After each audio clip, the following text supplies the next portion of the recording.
So as we come to the conclusion of Week of Immanuel, as we come to our last day, we need to remember where we started.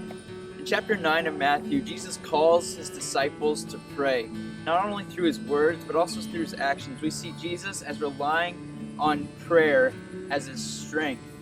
And then he calls his disciples to pray, and he sees the crowd, and he sees the harvest is plentiful, and he calls them to pray for them and pray for harvest workers. And then as he goes about in chapter 10, we see him turn around and he calls those same disciples that he calls to pray. He calls them to go to the house of Israel and to minister to them, to be Jesus to those people. Jesus is calling us to go.